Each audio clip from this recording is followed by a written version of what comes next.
Hello hi welcome back to Rans learning portal. Rans learning പോർട്ടലിലെ മറ്റൊരു വീഡിയോയിലേക്ക് എല്ലാ കൂട്ടുകാർക്കും സ്വാഗതം. അപ്പോൾ നമ്മളിങ്ങനെ വീഡിയോസ് തന്നുകൊണ്ടിരിക്കുന്നുണ്ട്. അതിൻ്റെ ഇടയിൽ പഠനം ഉണ്ടോ എന്നൊക്കെ വേണ്ടിയിട്ട് ഞാനിങ്ങനെ പല സെന്ററിലേക്കൊക്കെ വെറുതെ നമ്മൾ കുട്ടികളൊക്കെ വിളിച്ച് നോക്കുമല്ലോ, പഠിക്കുകയാണോ എന്നൊക്കെ അറിയാൻ വേണ്ടി വിളിച്ച സമയത്ത് ചില ആളുകളൊക്കെ ഉറക്കത്തിന്റെ ഒരു മൂഡിലേക്കൊക്കെ പോയതായിട്ട് അറിഞ്ഞു. ഞാൻ ഈ വിളിക്കുന്ന സമയം ഇപ്പോൾ കൃത്യം 2:30 മണിയാണ്. നമ്മളിപ്പോൾ ഈ വീഡിയോ എടുക്കുന്ന സമയത്തേ അതായത് 2:30 ആണ് സമയം. അപ്പോൾ വിളിച്ച സമയത്ത് പിന്നെ ഉമ്മമാരും അമ്മമാരൊക്കെ ഫോൺ എടുത്തത്. അപ്പോൾ അവർ പറയാ, ഇവിടെ നല്ല ഉറക്കമാണ്, രാത്രി പഠിച്ചോളാന്ന് പറഞ്ഞിട്ട് ഉറങ്ങാന്നൊക്കെ പറയുന്നേ. അതൊക്കെ നടക്കുന്നുണ്ടോ, അല്ലെങ്കിൽ അങ്ങനെ തന്നെ ആയിരിക്കോ, അല്ലെങ്കിൽ ഇപ്പൊ ഉറങ്ങാൻ വേണ്ടിയിട്ടുള്ള ഒരു തട്ടുമുട്ട് ന്യായം പറഞ്ഞാണോ എന്ന് അറിയില്ല. അങ്ങനെയൊന്നും ആവരുത്. എക്സാം ഡേയ്സ് അധികം ഒന്നുമില്ല, വെറും 8 എക്സാമും കൂടിയേ നിങ്ങൾക്ക് എഴുതാനുള്ളൂ. ഇംഗ്ലീഷ് അടക്കം 8 എണ്ണം കൂടിയേ ഉള്ളൂ. അത് കഴിഞ്ഞാൽ നിങ്ങൾക്ക് സുഖസുന്ദരമായിട്ട് ഉറങ്ങാം അല്ലേ. അപ്പൊ ചിലപ്പോൾ ഇനി ഉറക്കം വരികയില്ല, അതാണ് വേറെ വിഷയം. അപ്പൊ എന്തായാലും ശരി, നമ്മൾ സമയം കളയുന്നില്ല, പഠിക്കാം. ഓക്കെ, പഠിച്ചാൽ മാത്രമേ മാർക്ക് സ്കോർ ചെയ്യാൻ പറ്റുള്ളൂ. ഇപ്പൊ ഈ ഒരു വീഡിയോയിൽ നമ്മൾ പറയുന്നു ദ കാസ്റ്റവേ, 5ാമത്തെ യൂണിറ്റിലെ ആ ഒരു പ്രോസ് ഐറ്റം ആയിട്ടുള്ള ദ കാസ്റ്റവേ എന്ന് പറയുന്ന ലെസൺ ആണ് പറയാൻ പോകുന്നത്. രവീന്ദ്രനാഥ് ടാഗോർ എഴുതിയിട്ടുള്ള ദ കാസ്റ്റവേയിലെ ആദ്യ point the Storm and the sitting. ഈ ഒരു കഥ നടക്കുന്ന പശ്ചാത്തലം, സിറ്റിംഗ് എവിടെയാണ്, ആ സമയത്തെ സിറ്റുവേഷൻ, സ്റ്റോം ഒക്കെയുള്ള ഒരു സിറ്റുവേഷനെ കുറിച്ച് പറയുന്ന ഭാഗം. The story opens with a firestorm at Chandranagore. ചന്ദ്രനാഗോർ എന്ന് പറയുന്ന സ്ഥലത്തെ തീവ്രമായിട്ടുള്ള ഒരു കൊടുങ്കാറ്റിനെ കുറിച്ചൊക്കെ പറഞ്ഞുകൊണ്ടാണ്, മഴയെ കുറിച്ചൊക്കെ പറഞ്ഞുകൊണ്ടാണ് ലെസൺ തുടങ്ങുന്നത്. Where nature's fury mirrors the tension inside Sharat's house as he argues with his wife. അതോടൊപ്പം തന്നെ ചന്ദ്രനാഗോറിലെ ഒരു വീടിനകത്ത് ശരത് എന്ന് പറയുന്ന ഒരു ഹസ്ബൻഡ് എന്ത് ചെയ്തുകൊണ്ടിരിക്കുകയെന്നാണ്, argues with his wife Kiran. Kiran എന്ന് പറയുന്ന തന്റെ വൈഫുമായിട്ട് തർക്കിച്ചു കൊണ്ടിരിക്കുന്ന ശരത്തിനെയും അവിടെ നമുക്ക് കാണാനായിട്ട് സാധിക്കും. എന്താണ് അവരുടെ ചർച്ചാ വിഷയം? About her staying there to recover from an illness. ആ ഒരു ചന്ദ്രനാഗോർ എന്ന് പറയുന്ന വീട്ടിൽ കിരൺ എങ്ങനെയാണ് അവിടെ എത്തിയതെന്നൊക്കെ നിങ്ങൾക്ക് അറിയാം അല്ലെ. അപ്പോ അവിടെ അസുഖം ഭേദമാകാൻ വേണ്ടിയിട്ടാണ് ചന്ദ്രനാഗോറിലെ വീട്ടിലേക്ക് അവർ വന്നിട്ടുള്ളത്. പക്ഷെ അവിടെ ആർക്ക് നിൽക്കണ്ട, കിരണിന് നിൽക്കാൻ ഒരു താല്പര്യമില്ല. എന്നാൽ അവളെ അവിടെ പിടിച്ചു നിർത്തണം എന്നുള്ള ആരുടെ ആഗ്രഹം? ശരത്തിന്റെ ആഗ്രഹം. അപ്പൊ ഈ ഒരു പേരും പറഞ്ഞ് നീ ഇവിടെ തന്നെ നിന്നാ മതി എന്ന് ശരത്തും, എനിക്കിവിടെ നിൽക്കണ്ട, എനിക്കിവിടുന്ന് പോകണമെന്ന് കിരണും പറയുന്ന ആ ഒരു തർക്കം നടക്കുമ്പോഴാണ് ഈ കഥ തുടങ്ങുന്നത്. Then Kiran's restlessness.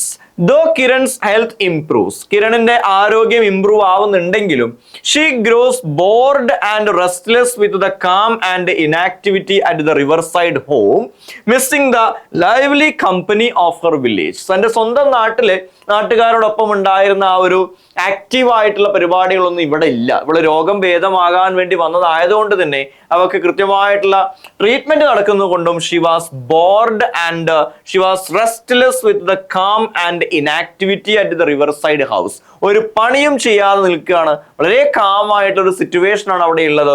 അതുകൊണ്ട് തന്നെ എപ്പോഴും എന്തെങ്കിലുമൊക്കെ ജോലി ചെയ്യാനും അതുപോലെ ക്രാക്കിംഗ് ജോക്സ് വിത്ത് അതേഴ്സ്, മറ്റുള്ളവരോട് കളിതമാശകളൊക്കെ പറഞ്ഞു നിൽക്കാനും താല്പര്യമുള്ള കിരണിനെ സംബന്ധിച്ച് ഇവിടെ ഈ ഒരു ചന്ദ്രനാഗോറിന്റെ ലൈഫ് എന്ന് പറയുന്നത് ഫുൾ ഓഫ് ബോറിംഗ് ആയിരുന്നു, ടിഡിയസ് ആയിരുന്നു എന്നുള്ളതാണ് പറയുന്നത്. നീലകണ്ഠാസ് അറൈവൽ. അങ്ങനെയാണ് ഒരു പുതിയ ക്യാരക്ടർ അങ്ങോട്ട് എത്തുന്നത്. ആരാണ്? Neelakanta, a young boy from a theatrical troupe, washes ashore after his boat capsizes in the storm. Kiran immediately shows him kindness, giving him food, clothes and shelter. എന്ന് വെച്ചാൽ ഇവരുടെ ഈ ഒരു ശരത്തും കിരണും തമ്മിൽ ഇങ്ങനെ തർക്കിച്ചുകൊണ്ടിരിക്കുന്നതിനിടയിൽ അവിടേക്ക് ഒരു ബാലൻ, എന്താണ് ആ ബോയുടെ പേര്? നമ്മുടെ നീലകണ്ഠ വരികയാണ്. എന്താണ് നീലകണ്ഠയ്ക്ക് സംഭവിച്ചത്? He washes ashore after his boat capsizes. തലകീഴായി മറിഞ്ഞ ബോട്ടിൽ നിന്നും രക്ഷപ്പെട്ട് കരക്കടിഞ്ഞ ആളാണ് ആര്? നീലകണ്ഠ എന്ന് പറയുന്നത്. അങ്ങനെ നീലകണ്ഠ ആ ഒരു ഗാർഡനിൽ വന്ന് നിന്ന് അവനെ കണ്ടത് മുതൽ കിരൺ ഷോസ് ഹിം കൈൻഡ്നെസ്, അതായത് hospitality, giving him food, clothes and shelter. ആ നീലകണ്ഠയെ കണ്ടത് മുതൽ കിരൺ എന്ത് ചെയ്യുന്നു? അവളുടെ ഉള്ളിലുള്ള ഹോസ്പിറ്റാലിറ്റി, ആ ഒരു അതിഥിയോടുള്ള സ്നേഹം കാണിക്കുന്നു. അവന് കുടിക്കാനുള്ള മിൽക്കും അതുപോലെ മാറാനുള്ള ഡ്രസ്സും ഒക്കെ എടുത്തു കൊടുത്തുകൊണ്ട് അവളുടെ എന്ത് കാണിക്കുന്നു? കൈൻഡ്നെസ് കാണിക്കുന്നതായിട്ട് നമുക്ക് കാണാനായിട്ട് സാധിക്കും. കിരൺസ് അഫെക്ഷൻ. ഇനി കിരൺ ആ നീലകണ്ഠയോടുള്ള ആ ഒരു വാത്സല്യം. Kiran becomes deeply attached to Neelakantha. Kiran നീലകണ്ഠയോട് വളരെ ക്ലോസ് ആയിട്ട് എന്ത് ചെയ്യാണ്? അറ്റാച്ച്ഡ് ആവുന്നു. ഭയങ്കര ബോണ്ട് അവർക്കിടയിൽ ഉണ്ടാവുകയാണ്. Treating him like a younger brother. അവനെ എന്തായിട്ടാണ് കിരൺ കാണുന്നത്? ഒരു യങ്ങർ ബ്രദർ ആയിട്ട്. While Sarat and his mother grew uneasy about the boy's increasing presence and mischief. എന്നാൽ നീലകണ്ഠ അവന്റെ കുസൃതിത്തരങ്ങൾ വല്ലാണ്ടങ്ങ് വർദ്ധിച്ചു വരാൻ തുടങ്ങിയപ്പോൾ നീലകണ്ഠയുടെ പ്രസൻസ് ആർക്ക് ശല്യമായിട്ട് മാറുകയാണ്? ശരത്തിനും ശരത്തിന്റെ മദറിനും ശല്യമായിട്ട് മാറുന്നു. എന്നാൽ കിരൺ ഓൾവേസ് സപ്പോർട്ടഡ് നീലകണ്ഠ. എന്നാൽ കിരൺ എപ്പോഴും നീലകണ്ഠയെ എന്ത് ചെയ്തിട്ടാണ് സംസാരിക്കുന്നത്? സപ്പോർട്ട് ചെയ്ത് സംസാരിക്കുന്നത് നമുക്ക് കാണാനായിട്ട് സാധിക്കും. ഇനി നീലകണ്ഠാസ് മിസ്ചീഫ്, നീലകണ്ഠയുടെ കുസൃതിത്തരങ്ങളെ കുറിച്ച് പറയുകയാണെങ്കിൽ Neelakantha forms a gang of mischievous village boys. Neelakantha ആ ഒരു വില്ലേജിലുള്ള ചന്ദ്രനാഗർ വില്ലേജിലുള്ള എല്ലാ കുരുത്തം കെട്ട ചെങ്ങായിമാരുമായിട്ട് എന്തുണ്ടാക്കുന്നു? ഒരു കമ്പനി ഉണ്ടാക്കുന്നു.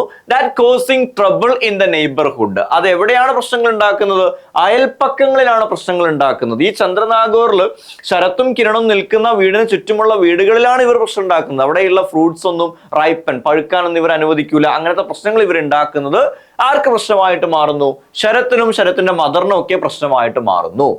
His bond with a stray dog further adds to the household chaos. അതോടൊപ്പം നീലകണ്ഠ ആ ഒരു വില്ലേജിലുള്ള ബോയ്സിനെ മാത്രമല്ല കമ്പനിയാക്കിയത്, കൂട്ടത്തിൽ ആരെയും കമ്പനിയാക്കി? ഒരു ഡോഗിനെയും ഒരു തെരുവ് നായയെയും അവൻ കമ്പനിയാക്കിയത് ആ വീടിനകത്ത്, ശരത്ത് നിൽക്കുന്ന വീടിനകത്ത് വലിയ പ്രശ്നങ്ങൾക്ക് അത് കാരണമായി തീരുന്നതും നീലകണ്ഠയെ ശരത്തും ശരത്തിന്റെ മദറും വെറുക്കാൻ കാരണമായിട്ട് മാറി. ഇനി ഗ്രോയിങ് ജലസിയാണ്. ജലസി എന്ന് പറഞ്ഞാൽ അസൂയ എന്നാണ്. ആരെല്ലാം അസൂയ? നോക്കി, വെൻ ശരത്സ് യങ്ങർ ബ്രദർ സതീഷ്. അപ്പോ ശരത്തിന്റെ യങ്ങർ ബ്രദറിന്റെ പേരാണെന്ത്? സതീഷ്. മറ്റൊരു ക്യാരക്ടറാണ്. സതീഷ് എന്ത് ചെയ്യുന്നു? Arise four vacation. കിരൺ നിലവിൽ നിൽക്കുന്ന ഈ ഒരു ചന്ദ്രനാഗൂർ വില്ലേജിലെ വീട്ടിലേക്ക് ആരെത്തുന്നു? ശരത്ത് വരികയാണ്. സതീഷ് വരികയാണ്. ആരാ വന്നത്? സതീഷ് ആണ് വരുന്നത്. ആരാണ് സതീഷ്? ശരത്തിന്റെ younger brother. Kiran's attention shifts away from Neelakantha. ഇത്രയും നാളും നീലകണ്ഠയോട് കാണിച്ചിരുന്ന അറ്റൻഷനിൽ കുറവ് വരുന്നു. കിരൺ ആരെ കൂടുതലായിട്ട് ശ്രദ്ധിക്കുന്നു? സതീഷിനെ കൂടുതലായിട്ട് ശ്രദ്ധിക്കുന്നു. Feeling neglected, Neelakanta becomes unfriendly and jealous. അപ്പൊ ഇത് കണ്ടു കഴിഞ്ഞതോടുകൂടി നീലകണ്ഠയ്ക്ക് സതീഷിനോട് അസൂയ തോന്നുന്നു. സതീഷുമായിട്ടൊരു അൺഫ്രണ്ട്ലി മാനറിലാണ് ആര് നിൽക്കുന്നത്? അതായത് സൗഹാർദ്ദപരമായിട്ടല്ല ആര് നിൽക്കുന്നത്? നീലകണ്ഠ നിൽക്കുന്നത്. നീലകണ്ഠയ്ക്ക് സതീഷിനോട് വല്ലാത്തൊരു അസൂയ തോന്നുന്നു, അല്ലെങ്കിൽ ജലസി തോന്നുന്നു, അല്ലെങ്കിൽ ഒരു വൈരാഗ്യം തോന്നുന്നു. അതിന്റെ ഭാഗമായിട്ട് അവൻ എന്ത് ചെയ്യുന്നുണ്ട്? റിവെഞ്ച് എടുക്കുന്നുണ്ട്, അല്ലെ? Acts of revenge. എന്താ? In silent protest, Neelakantha begins playing small pranks on Satish, believing he has turned Kiran against him. തനിക്കെതിരെ കിരണിനെ തിരിച്ചത് സതീഷ് ആണെന്നുള്ളൊരു തെറ്റായ ധാരണ നീലകണ്ഠയുടെ ഉള്ളിൽ ഉണ്ടാകുന്നു. അതിന്റെ പേരിൽ കുറെ റിവെഞ്ചുകൾ, അതായത് കുളിക്കാൻ ഇറങ്ങുന്ന സതീഷിന്റെ സോപ്പ് എടുത്തെറിയുക, അതുപോലെ തന്നെ അവന്റെ ഡ്രസ്സ് എടുത്ത് വെള്ളത്തിലേക്ക് കളയുക തുടങ്ങിയിട്ടുള്ള പരിപാടികളൊക്കെ ആര് ചെയ്യുന്നു? നീലകണ്ഠ അതിൻ്റെ ഇടയിൽ ഒപ്പിക്കുന്നതായിട്ടും നമ്മുടെ ലെസൺ ഇന്ന് കണ്ടതാണ്. ഇനി ആ ഒരു തിരിച്ച് നാട്ടിലേക്ക് വില്ലേജിലേക്ക് മടങ്ങുന്നതിന്റെ തൊട്ട് മുന്നത്തെ കാര്യങ്ങളാണ് പറയുന്നത്. The missing inkstand. Satish precious inkstand goes missing and Neelakanta is immediately accused of the theft. അപ്പോ എല്ലാ പരിപാടിയും അവസാനിപ്പിച്ച് ഈ ഒരു ചന്ദ്രനാഗറിൽ നിന്നും അവർ തിരിച്ചു പോകാൻ നിൽക്കുന്നതിന്റെ തൊട്ട് തലേ ദിവസം, അല്ലെ, ആരും നീലകണ്ഠയെ എന്ത് ചെയ്യുന്നില്ല? കൊണ്ടുപോകാനൊന്നും കൂട്ടാക്കുന്നില്ല. അതെല്ലാം നമ്മൾ അറിയുന്ന കാര്യങ്ങളാണ്. തൊട്ട് തലേ ദിവസം സതീഷിന്റെ വളരെ പ്രഷ്യസ് ആയിട്ടുള്ള ഇങ്ക് സ്റ്റാൻഡ് കാണാനില്ല. സ്വാഭാവികമായിട്ടും എല്ലാവരും ആരെ കുറ്റം പറയുന്നു? നീലകണ്ഠയെയാണ് കള്ളനാക്കുന്നത്. അക്യൂസ്ഡ് ഓഫ് തെഫ്റ്റ്, അവനാണ് മോഷ്ടിച്ചത് എന്ന് സതീഷും ശരത്തും ശരത്തിന്റെ മദറും പറയാൻ തുടങ്ങി. Kiran fiercely defends him. പക്ഷേ നീലകണ്ഠയ്ക്കെതിരെ വന്നിട്ടുള്ള എല്ലാ പ്രശ്നങ്ങളെയും ആര് ഡിഫെൻഡ് ചെയ്തു?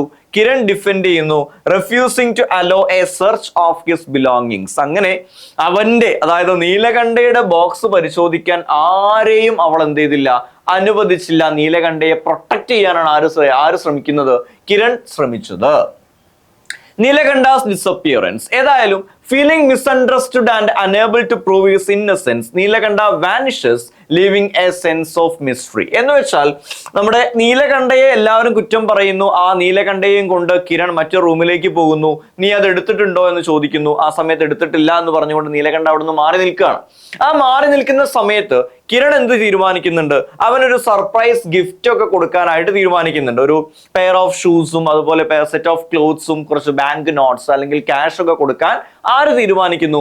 കിരൺ തീരുമാനിക്കുന്നു. അത് വളരെ സർപ്രൈസ് ആയിട്ട് നീലകണ്ഠയുടെ ബോക്സിൽ വെക്കാൻ വേണ്ടിയിട്ട് കിരൺ അവന്റെ ബോക്സ് എടുത്ത് പരിശോധിക്കുന്നതിനിടയിൽ സതീഷിന്റെ മിസ്സായി പോയ ഇങ്ക് സ്റ്റാൻഡ് എന്തിൽ നിന്നാ കിട്ടുന്നേ? നീലകണ്ഠയുടെ ബോക്സിനകത്തു നിന്ന് കിട്ടുന്നു. അപ്പൊ നീലകണ്ഠയുടെ ബോക്സ് തുറന്ന് ഈ ഇങ്ക് സ്റ്റാൻഡ് എടുക്കുന്നതും പുറകിൽ നീലകണ്ഠ വന്ന് നിന്നതും ഒരേ സമയത്തായിരുന്നു. അതോടുകൂടി നീലകണ്ഠയ്ക്ക് ഒരു കാര്യം മനസ്സിലായി, ഇനി ഞാൻ കള്ളനല്ല എന്നുള്ള സത്യം അല്ലെങ്കിൽ എന്നുള്ള കാര്യം തെളിയിക്കാൻ ഒരു ചാൻസും ഇനി ഇല്ല എന്ന് മനസ്സിലായതോടുകൂടി നീലകണ്ഠ ഡിസപ്പിയർഡ് ഫ്രം ദർ. അവിടെ നിന്ന് ആര് പോവാണ്? Neelakanta vanishes living A sense of mystery. അതിനുശേഷം പിന്നെ നീലകണ്ഠയെ ആരും കാണുന്നില്ല. Unresolved ending. Despite efforts, Neelakantha's whereabouts remain unknown even with the police involvement. Police വരെ അന്വേഷിച്ചെങ്കിലും ആരെ കണ്ടെത്താൻ പറ്റുന്നില്ല? നീലകണ്ഠയെ കണ്ടെത്താൻ ആർക്കും സാധിച്ചില്ല. The story concludes with the family's return home, leaving behind unanswered questions and emotional turmoil. അപ്പോ നീലകണ്ഠ എവിടെ എന്നൊക്കെ തുടങ്ങിയിട്ടുള്ള കുറെ ഇമോഷണൽ ടർമോയിൽ ആയിട്ടുള്ള അല്ലെങ്കിൽ മനസ്സിനെ വേദനിപ്പിക്കുന്ന രീതിയിലുള്ള ചോദ്യങ്ങളുമായിട്ടാണ് എന്ത് അവസാനിക്കുന്നത്? ഈ ഒരു കാസ്റ്റവേ, ദ കാസ്റ്റവേ എന്ന് പറയുന്ന ലെസൺ അവസാനിക്കുന്നത്. അതായത് നീലകണ്ഠ എവിടെ എന്ന് ഓർക്കും തന്നെ എന്ത് ചെയ്യാൻ പറ്റുന്നില്ല, പറയാനായിട്ട് സാധിക്കുന്നില്ല എന്നുള്ള ആ ഒരു അവസ്ഥയിൽ എന്ത് അവസാനിക്കുന്നു? ഈ ഒരു കാസ്റ്റവേ അവസാനിക്കുകയാണ്. വാങ്ക അവസാനിച്ചത് ഇത് ഏകദേശം ഇതേപോലൊക്കെ തന്നെയാണ് അല്ലെ. ആ ലെറ്റർ ഇനി ഗ്രാൻഡ്പയുടെ കയ്യിൽ കിട്ടുമോ കിട്ടൂല, അയാൾ വന്ന് ഈ വാങ്കയെ രക്ഷിക്കോ ഒന്നും ആർക്കും പറയാൻ പറ്റാത്തൊരവസ്ഥയിലാണ് ചാപ്റ്റർ അവസാനിച്ചിട്ടുണ്ടായിരുന്നത്. കാസ്റ്റവേയും അതേപോലെ തന്നെ ഒരു യഥാർത്ഥ എൻഡിങ് ഇതിന് ഉണ്ടോ എന്ന് ചോദിച്ചു കഴിഞ്ഞാൽ ഇല്ല എന്ന് പറയേണ്ടി വരും. ആ രീതിയിലാണ് ഈ ഒരു സ്റ്റോറിയും അവസാനിക്കുന്നത്. അപ്പോ ഇനി എന്തായിരിക്കാം സംഭവിച്ചത് എന്നുള്ള രീതിയിലുള്ള ചോദ്യങ്ങളൊക്കെ നമുക്ക് എന്ത് ചെയ്യാൻ പറ്റും? എക്സ്പെക്ട് ചെയ്യാൻ പറ്റും. അങ്ങനത്തെ ചോദ്യങ്ങളും ആൻസറുകളും ഒക്കെ ആയിട്ട് നമുക്ക് വരാം. അതായത് ഈ ഒരു വീഡിയോ ഞാൻ ഇവിടെ എന്ത് ചെയ്യാൻ പോവാണ് മക്കളെ? വൈൻഡ് അപ്പ് ചെയ്യാൻ പോവാണ്. ഇതോട് കൂടിയിട്ട് 5ാമത്തെ യൂണിറ്റിലെ ലാസ്റ്റ് പ്രോസ് ആയിട്ടുള്ള ദ കാസ്റ്റവേയും അവസാനിച്ചിട്ടുണ്ട്. അപ്പോൾ മറ്റൊരു ഷോർട്ട് വീഡിയോയുമായിട്ട് മറ്റൊരു ചാപ്റ്ററുമായിട്ട് ഞാൻ വീണ്ടും എത്താം. അതുവരേക്കും ഗുഡ് ബൈ.